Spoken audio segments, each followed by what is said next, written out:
안녕하세요, 양전고 여러분. 네, 오늘 두 번째 수업 한번 시작해 보도록 하겠습니다.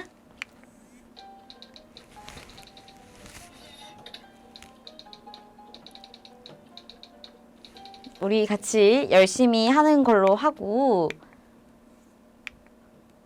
이게 앞부분 OT 지난 시간에 했던 프린트 첫 슬라이드부터 나왔는데, 우리가 그래서 지난 시간에는 그냥 간단하게 화학이 어떤 거고, 너무나도 알고 쉽지만 사실은 실천하기 어려운 그런 얘기들을 했어요. 그래서 화학에 이러한 내용이 변화가 있었다는 것도 했었고, 우리가 이런 화학의 단원, 화원의 단원들도 한번 살펴봤습니다. 그래서 보면은 뭐 이런 1, 2단원이 있는데 아마 쌤 생각에는 중간고사 전에 2단원을 들어가지 않을까라고 생각을 해봅니다. 여러분이 다음 주에 와서 실제로 오프라인 수업을 해봐야 알겠지만, 그리고 지금 약간 EBS 온라인 클래스가 2021년 3월에 새로 바뀌면서 지금 굉장히 오류가 많은 걸로 알고 있어요. 그래서 지금 선생님들도 굉장히 당황스럽고 아마 여러분들도 되게 막 불편함이 많을 건데, 아마 한 1, 2주 정도 시간이 걸리고 난 후에 안정화가 되지 않을까 조심스럽게 바라봅니다. 이렇게 바라고 오늘은 이제 진도를 나갑시다. 진도를 나가야 되는데, 그때도 얘기했지만 앞부분은 굉장히 약간 쉬워요. 쉬운데 그래도 문제 나오는 포인트들이 있겠죠. 그래서 그 포인트들만 잘 체크를 하면 여러분들도 잘 따라올 수 있겠다 생각합니다. 두 번째 찍는 건데도 오랜만처럼 약간 어색하네요. 자, 그러면 학습 목표 먼저 보고 갈게요. 이번 학습 목표는 화학이 식량, 의류, 주거 문제 해결에 기여한 사례를 알아보고 설명할 수 있다가 되겠습니다. 다양한 기술이 발전함에 따라서 우리가 지금 이렇게 편리하고 또 안전하게 살고 있는 거지만, 그 중에서 화학이 어떻게 기여했는지를 한번 보겠습니다. 자, 볼게요. 그러면 우리 도입에서 인류의 도구를 볼게요. 이거 뭐예요, 이거? 이거 돌낫이래요, 돌낫. 그러니까 돌을 우리가 지금 자연계에 가면 그대로 있는 거죠. 그 돌을 막 적당한 크기를 찾아서 쓴 거야. 그래서 처음에는 돌이나 나무처럼 그냥 자연에 있는 거 있죠. 자연에 있는 거를 내 목적에 맞게 그냥 적당한 크기를 갖다가 쓴 거예요. 그런데 현재는 우리도 다 알고 있지만 철도 쓰고 알루미늄도 쓰고, 사실 지금 우리가 돌로 된 거 찾기는 힘들죠. 그러면 이러한 다양한 재료를 어떻게 쓰게 됐냐, 우리가 도구를 어떻게 다양한 재료를 이용해서 쓰게 됐느냐가 이번 시간에 배울 내용입니다. 자, 그러면 넘어가서 식량 문제부터 한번 볼게요. 우리 의식주인데 뭐가 제일 중요한가? 선생님은 먹는 거. 그래서 먹는 거 한번 먼저 볼게요. 그러면 식량 문제에 기여한 화학을 볼 건데, 우선 우리가 식생활을 한번 보자는 거예요. 여러분, 지금 선생님이 이 PPT는 교과서를 바탕으로 정리를 해놓은 PPT이기 때문에 교과서 지금 11쪽부터 해서 같이 보면서 따라오는 걸로 할게요. 그러면 이전에 우리 예전 같은 경우는 식량의 수확을 사냥이나 채집을 했어요. 그냥 길에 가도 동물을 내가 사냥하고, 아니면은 저기 나무에 열리는 열매 따먹고, 그냥 그런 거였는데, 이제 점점 우리는 우리가 뭔가 그 영양소에 필요한 작물들을 재배하기 시작해줘서 농사를 짓기 시작했고요. 그러면 거기다가 처음에는 사냥도 아까 그 돌 낚기 봤죠? 돌도끼 이런 걸로 막 때려잡고, 그러다가 어느 순간 청동이라는 재료를 발견해서 청동을 쓰고 훨씬 더 단단하고 좀 더 정교했죠. 그 다음에 이르러서 나중에 철로 만든 농기구를 이용해서 농사를 짓는 단계까지 오게 됩니다. 그래서 이러한 단계를 거치면서 우리가 식량을 수확하는 방법도 그냥 자연에 있는 거를 그대로 잡아먹고 열매를 그냥 이렇게 운 좋게 먹고 이런 거에서 내가 직접 땅에다가 원하는 작물들을 재배하는 식, 그 다음에 거기에 따른 도구도 그냥 자연계에 있는 돌에서 청동, 철의 이 단계를 거쳐서 우리는 식량 생산량이 점차 증가하게 되었습니다. 아마 여러분이 한국사라든지 사회 시간에 다 배웠을 거예요. 중학교 때도 했죠. 맨 처음에 그 돌, 그 다음에 청동기, 철기, 요런 시대를 거쳐서 우리가 발전하게 되는데, 얘가 애니메이션 효과가 안 들어갔네요. 그러면 식생활의 변천은 우리는 이 인류에서 가장 큰 혁명이 한 번 있었죠. 산업혁명 이후에, 이 영국의 경제학자 멜서스가 뭐라고 말했냐면, 사람은 기하급수적으로 증가하는데, 식량은 산술급수적으로 증가한다라고 했대요. 이게 무슨 말이냐면, 기하급수라는 거는 지수함수예요, 지수함수. 제곱. 세제곱, 네제곱 이런 지수함수고, 산수급수는 우리가 1차 함수죠. y는 2x, 3x. 그래서 보니까 식량은 물론 기술이 발달함에 따라서 시간이 지나고 기술이 발달하면서 식량 생산도 증가하고는 있어요. 다만 이렇게 직서사인데 인구는 뭔가 산업혁명 이후로 뭔가 이 인류의 안전이 보장되고 의료나 주거가 모두 함께 발전함에 따라서 인류는 기하급수적으로 한 거예요. 그럼 어느 지점에서는 이 어느 지점 이후에서는 식량의 생산 증가, 식량의 생산량보다 인구 증가량이 훨씬 큰 시기가 온다는 거죠. 그게 바로 위기 시점이고 산업혁명 이후에 이런 시기가 찾아오게 됩니다. 그러니까 인구가 증가하는 거를 식량이 못 따라가는 거예요. 그러면 전 세계는 기근에 시달리게 되겠죠.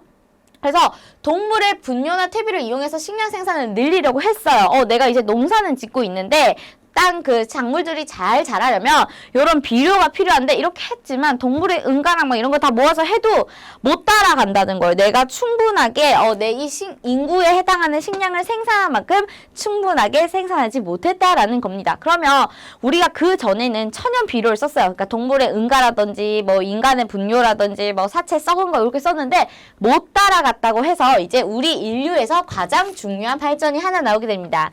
그게 뭐냐면 암모니아의 합성이에요. 암모니아는 여러분들이 아마 조금 흔하게 들어봤을 수도 있고요. 이제 계속해서 나오는데 화원에서 굉장히 중요한 겁니다. 여러분들 약간 눈치가 있죠. 작년에 통합과학도 했다면 되게 많이 나오는 물질들이 있어. 뭐 물, 염산, 수산화투륨. 그 정도로 화학에서 정말 많이 나오는 애가 암모니아예요. 여기서도 나오고 다음에도 나오고 계속 나오고. 그래서 암모니아의 합성을 조금 눈여겨서 보면 좋을 것 같습니다. 그래서 암모니아의 합성을 하버 혹은 보슈가 둘이가 함께 이거 해서 노벨상을 받았는데 우리 교과서에는 아마 하버가 나와 있는 걸로 알아요. 그래서 선생님 때는 라떼는 보슈 하버 합성법이라고 했는데 근데 놀랍게도 요즘은 하버 보슈라고 하더라고요. 좀 시간이 지나면서 평가의 이런 평가의 기준도 좀 바뀌는 것 같긴 해요. 어쨌거나 하버와 보슈가 암모니아 합성법을 개발합니다.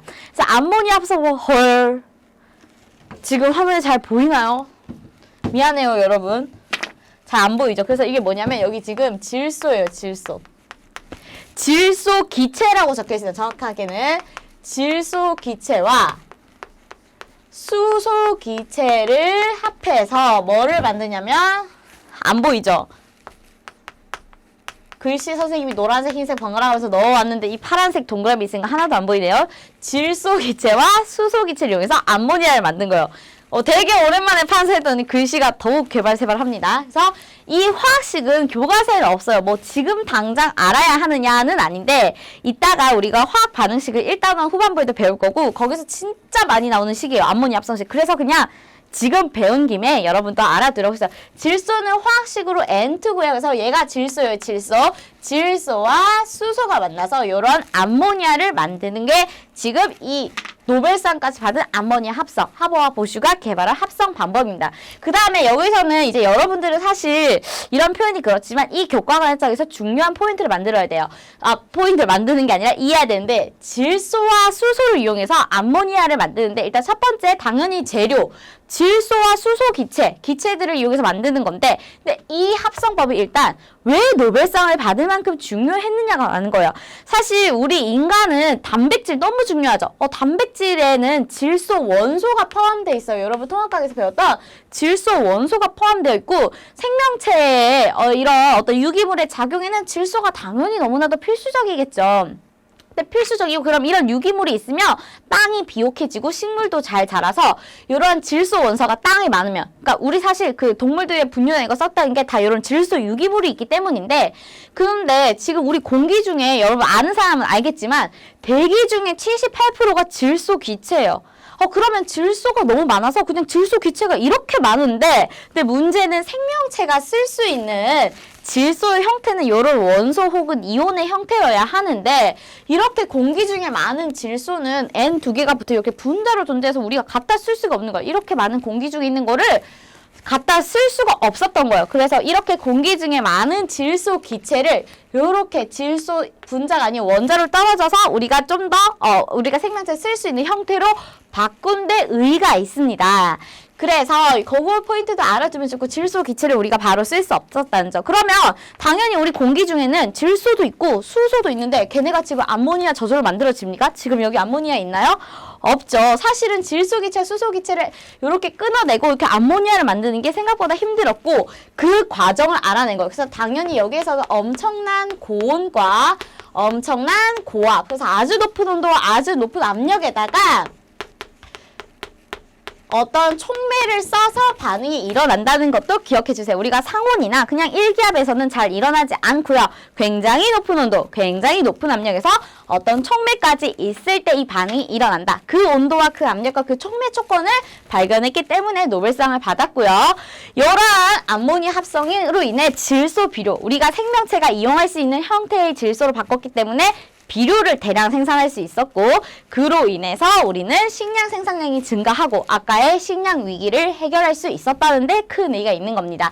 그래서 포인트는 첫 번째, 질소 기체와 수소 기체가 만나서 암모니아를 만들고요. 왜? 우리 공기 중에 있는 질소는 쓸 수 없답니다.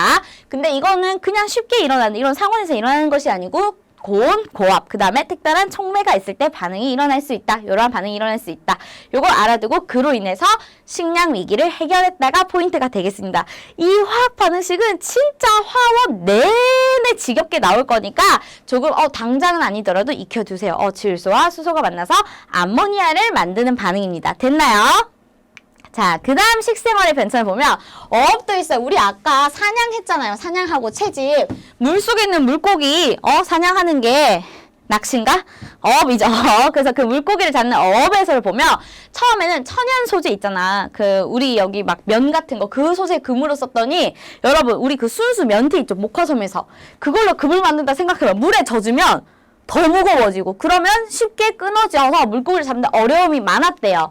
그런데 과학기술의 발달함에 따라서 화학으로 인해서 합성, 내가 어떤 인공적인 섬유를 만들었더니 굉장히 가볍고 그 다음에 질기고 그 다음에 물을 좀 덜 물에 젖었는데 흡수하지 않고 쉽게 망가지지 않아서 우리가 이렇게 양식에서도 많이 쓴다. 현재의 그물은 당연히 천연이 아니라 합성 섬유를 쓰고 있다는 겁니다. 이 합성 섬유는 사실 식생활의 변천보다는 나중에 나올 의료생활의 변천에서 좀 더 주로 다룰 건데요. 우리 교과서에서는 이 어업에서도 합성 섬유가 쓰인다는 것을 얘기하고 있습니다. 이해됐나요? 그래서 사실은 이 가볍게 질기고 요거의 주 성분이 이따가 나올 나일론인데 이 합성 섬유가 근데 선생님이 올해 수능 특강 얼마 전에 나왔잖아요. 풀어보니까 나일론은 식생활에는 주로 다루지 않고 의료 생활에 주로 다루더라고요. 그래서 어쨌거나 이런 합성 섬유로 인해서 어쨌거나 옛날에 우리 자연계에서 그대로 쓰던 것보다는 좀 더 질기고 되게 튼튼해서 어업도 어떻게 해요? 물고기를 많이 잡을 수 있고 그러면 당연히 식량 문제를 해결할 수 있다. 이 얘기 하는 겁니다. 자, 그러면 아까 쌤이 얘기했던 우리 의식주 중에서 있는 거, 의생활의 변천도 한번 가볼게요. 그래서 예전에는 천연 섬유를 썼어요. 그림이 교과서에 아마 잘 나와 있을 거예요. 그래서 그림은 이거는 어디에 있냐면 교과서 14쪽에 있는 그림입니다. 교과서 14쪽에 있는 그림인데 목화에서 만든 목화, 우리 문익점시, 우리나라의 목화를 들여 거기서 솜을 쭉 뽑아서 만든 면이고 그게 우리가 지금 또 약간 여름에 입는 티셔츠나 순면에 많이 사용되는 면이에요, 면. 그래서 천연 섬유는 면, 삼배, 그 다음에 모시 이런 거 들어봤어요? 그런 거랑 실크가 비단이죠. 그러니까 비단은 누에고치에서 뽑아서 만드는 거죠. 그러니까 쉽게 말해서 자연에 있는 재료를 그대로 내가 뽑아서 만든 게 천연 섬유예요. 이름에도 다른 그게 천연 섬유인데 이런 천연 섬유는 장점이 있지만 단점이 있죠. 일단 대량 생산. 어느 세월에 저 목화에 솜 다 뽑고 비단도 옛날에 왜 비쌌어요? 왜 비싸도 왜 그 귀족들 왕실만 썼을까? 누에고치에서 하나하나 뽑아서 어느 세월에 옷을 그러니까 옷 하나 만드는데 너무 오래 걸리죠. 그래서 대량 생산이 어렵고요. 색깔이 단조롭죠. 아무래도 자연계에 있는 애들을 이용해서 만들다 보니까 그냥 자연 색깔이니까 색깔이 단조롭고 그 다음에 여기 나오는 약간 천연 섬유는 우리가 좀 쉽게 생각하면 그래도 문제를 풀어야 되니까 면티 있죠. 순면티 생각하면 특징이 있어요. 장점은 이 천연 섬유의 장점이라고 하면 주로 우리가 일반적으로 특별한 많이 없으면 면을 생각하면 되는데 이 면 같은 경우는 흡습성이 좋다고 해요. 흡습성이 좋아요. 흡습성이 뭐죠? 물을 빨아들이는 거서 순면티 같은 거 입으면은 흡습성이 좋아서 땀 같은 게 옷에 잘 있죠. 흡습성이나 통기성 같은 것도 꽤 좋다고 합니다. 그래서 이런 건 좋지만 단점이 있겠죠. 단점은 우리 면티 생각하면 되게 잘 해지고 좀 잘 구멍나고 선생님 빵꾸라고 할 뻔했어요. 그래서 내구성이 좀 떨어지고 그 외의 단점은 색깔도 단조롭고 제일 중요한 대량 생산이 어렵다. 물론 지금은 또 기술이 발달해서 면티가 굉장히 흔하지만 약간 이런 것도 있고 그 다음에 열과 물에 약합니다. 우리 면티 생각하면은 열과 물에 되게 약하죠. 그래서 이러한 천연 섬유 되게 뭔가 약간 사실 인간이라는 게 천연이 좋긴 한데 이러한 단점이 있죠. 제일 대량 생산이 어렵고 좀 약한 게 있다. 마이크가 빠졌네요. 그러면 당연히 이제 요 천연 섬유에 대응하는 거 우리는 뭐를 쓸 거냐면 아까 그물할 때도 살짝 나왔지만 이제 합성 석유를 이용해 보자는 겁니다. 그래서 이것도 마찬가지로 교과서 14쪽에 있는 그림인데 지난 시간 쌤이 다음 시간 예고할 때 쓴 그림이죠. 그래서 이 나일론을 합성해서 스타킹에도 쓰고요. 뭐 바람막이에도 쓰고 뭐 이렇게 있다는 거여서 합성 섬유의 예시는 2가지 정도만 알아두면 돼요. 너무 많아요. 종류가 너무 많기 때문에 우리는 2가지 정도로 알아두면 될 것 같습니다. 제일 대표적인 게 나일론입니다. 그 다음이 폴리에스테르. 우리 와이셔츠 이런 거 다 폴리에스테르고요. 그 다음에 그 여자들 린치는 스타킹 혹은 좀 질긴 거 있죠. 그런 거는 다 나일론이 되겠습니다. 그러면 이런 애들은 당연히 우리가 자연계에서 기술이 발달해서 쓴다는 것은 이존의 거의 단점을 보완하는 거겠죠. 그러니까 천연 섬유의 단점을 보완한 애들이에요. 그래서 얘네들은 어떤 게 있냐면 물론 섬유마다 다양한 특성이 있는데 일단 제일 중요한 게 합성 섬유라면 대량 생산이 가능하다라는 겁니다. 대량 생산이 가능하고 합성 섬유의 제일 우리 교과서에 많이 나오는 예시가 나일론이에요. 그래서 나일론은 조금 더 알아두면 좋을 것 같아요. 나일론도 있고 폴리에스테르인데 일단 둘 다 나중에 그 다음 시간에 배울 탄소 화물 중 하나입니다. 탄소가 주 성분이고요. 근데 나일론은 탄소뿐만이 아니라 질소도 가지고 있어요. 요걸 만들 때 질소도 들어가 있고요. 그 다음에 이 나일론의 특징은 약간 스타킹 생각하면 돼. 스타킹 생각하면 어떤 특징이 있죠? 잘 늘어나고 어때요? 질기죠? 그래서 굉장히 내구성이 좋습니다. 나일론이라는 게 천처럼 막 쉽게 찢어지고 이런 느낌. 물론 스타킹 잘 찢어지지만 그게 굉장히 잘 늘어나고 질기다라는 섬유를 써요. 그래서 굉장히 잘 늘어나고 질기고요. 다만 아까 천연 섬유에서 면은 흡습성이 좋았죠. 근데 얘는 흡습성, 물을 빨아들이는 성질은 좋지 않습니다. 그래서 천연 섬유와 합성 섬유를 비교해서 알아두면 됩니다. 당연히 천연 섬유 종류 많죠. 합성 섬유 종류 많은데 다 할 필요 없다고. 우리 공부 똑똑하게 하자고요. 그래서 나오는 포인트, 천연 섬유에는 그런 것들이 있고 물론 흡수성이 좋다는 장점도 있지만 대량 생산이 어려워서 합성 섬유를 만들었더니 그 대표 예시가 나일론과 폴리에스테르다. 물론 수십 개, 수백 개, 수천 개 많습니다. 하지만 우리는 요거 2개는 알아두자. 둘 다 다음 시간에 배울 탄소화합물이고 그걸 따라서 대표적으로 나일론의 특징은 굉장히 잘 늘어나고 질기는 내구성이 좋은 섬유고 그 다음에 흡습성은 다만 좀 떨어진다. 흡습성은 좀 떨어집니다. 물을 잘 흡수하지 않아요. 그래서 이해됐나요? 그래서 이런 특징 비교해서 외우면 되겠습니다. 나일론 같은 경우에는 되게 이미 많이 나왔어요. 사실 출제가 됐어요. 요 당연히 들어오고 나서. 그래서 이렇게 비교해서 특징을 알아두면 됩니다. 자, 그 다음에 이제 의류에서 합성 염료가 나와요. 그래서 선생님 발음이 좀 구려요. 그래서 천연 염료의 이용인데 천연 염료는 예전에는 쪽빛 막 이런 거 있잖아요. 한복 같은 거 염색할 때도 막 길에 있는 풀 막 지디겨서 염색하고 천연 염색 있잖아요. 선생님도 안 해봐서 모르겠지만 천연 염색 막 체험할 수 있는 곳도 있죠. 그런 천연 염료 염색하는 걸 쓰면 일부 계층 굉장히 그런 귀하니까 재료 자체도 귀하고 색깔도 굉장히 한정적이니까 일부 계층 사람들만 새 옷을 입고 그 예전에 우리 조선시대 보면 다 하얀 옷 입고 있잖아. 삼배나 면 그렇게 그냥 염색 안 된 걸 입었다 이 말입니다. 왕실만 화려하게 입었고. 근데 이제 우리가 기술이 발달함에 따라서 합성 염료가 등장해요. 그 중에서도 우리 교과서는 수많은 합성 염료 중에 최초의 합성 염료인 모브를 다룹니다. 모브는 선생님 PPT 만들 때 나름 신경 쓴다고 여기 연보라색으로 했는데 이렇게 화면 칠판에다 하니까 잘 안 보여요. 그래서 모브는 보라색을 띠는 합성 염료인데 일단 알아두면 좋은 게 최초의 합성 염료예요. 그래서 이러한 물론 최초의 합성 모브만 쓰는 거 아니고 현재는 너무 지금 선생님 노란색 입고 있잖아요. 이거 당연히 물론 옷 자체도 폴리에스테르겠지만 아마 얘도 합성 염료를 썼겠죠. 물론 청바지 같은 것도 요즘은 청바지가 하나의 색깔이 아니라 너무나도 다양한 색들이 있죠. 그래서 이런 식으로 많은 사람들이 다양한 옷을 입게 되었는데 그다음에 여기서 조금 치사하지만 하나 알아두면 최초의 합성 염료는 모브고요. 최초의 합성 섬유 있죠. 우리가 최초는 좀 중요해요. 최초의 합성 섬유가 나일론입니다. 굉장히 히트를 친 나일론인데 나일론을 발견한 역사에 대해서 공부하면 되게 재밌는 사실이 많아서 좀 시간이 되면 알아보면 좋을 것 같아요. 그래서 요렇게 당연히 우리는 합성 염료로 해서 다양한 색깔의 옷을 입게 됐나요? 자, 이제 주거로 갑니다. 그러면 주생활은 자, 우리 건축 재료 볼까요? 예전에는 나무랑 집 흙 같은 거 천연 재료로 집을 지었대요. 그럼 당연히 좀 오랫동안 튼튼하게 우리가 사실 지금 천연 재료로 지은 집에 사는 사람은 없죠. 굳이 전통 가옥을 보존하지 않는 한 실제로도 전통 가옥이어도 실제로 사람이 살려면 꽤 많은 현대 기술을 적용한 걸 보강을 해서 살고 있고요. 그래서 그 아기돼지 삼형제 동화 보면 첫째가 지프로 짓고 둘째가 나무로 짓고 셋째는 벽돌로 짓는데도 벽돌은 시멘트 썼으면 제일 발달한 걸 썼겠죠. 미안해요. 그래서 이런 천연 재료를 쓰면 당연히 좀 튼튼하지가 않죠. 어쩔 수 없어요. 그래서 근데 기술이 발달함에 따라서 현재는 철근 콘크리트와 알루미늄을 씁니다. 그러면 이런 걸 이용해서 지금 우리 아파트도 있고 학교만 해도 그쵸?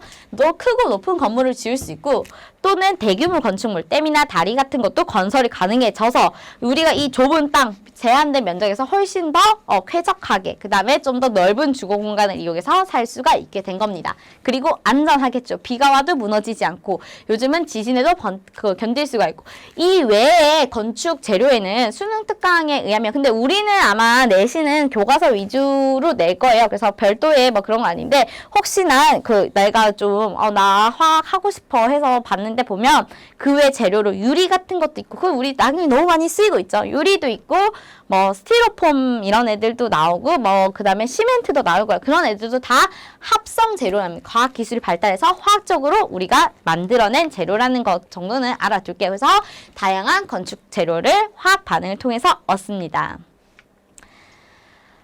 달리다 보니까 마지막 슬라이드였네. 그래서 다음 시간에는 이거 뭐냐면 이게 식판이고 뭐 안전 뭐 큐브 마우스 그냥 우리 일상생활에 있는 다양한 물품을 예시로 든 거예요. 그래서 이러한 다양한 물품 우리 주변에는 탄소로 이루어진 물질이 굉장히 많습니다. 굉장히 많아요. 그래서 탄소로 이루어진 물질에는 어떤 것들이 있고 그런 것들이 우리 인류에게 얼마나 유용하지? 그러니까 화학의 유용성에 대해서 이번 단어를 배우는 거잖아요. 그래서 거기에 대해서 한번 배워볼 거예요. 선생님이 지금 막 수업을 달렸는데 여러분 좀 잘 이렇게 말이 빠르고 선생님 지금 계속 버벅거려서 좀 많이 미안하게 생각합니다. 빨리 프로페셔널해지고 싶은데 또 오랜만에 하니까 이렇고 선생님도 여러분한테 꼭 발전된 모습을 보여드리라고 약속할 테니까 여러분도 지금 이 즐거운 마음, 이 새학기의 마음 가지고 화학 원곡 열심히 했으면 좋겠습니다. 네, 여러분 수고하셨습니다.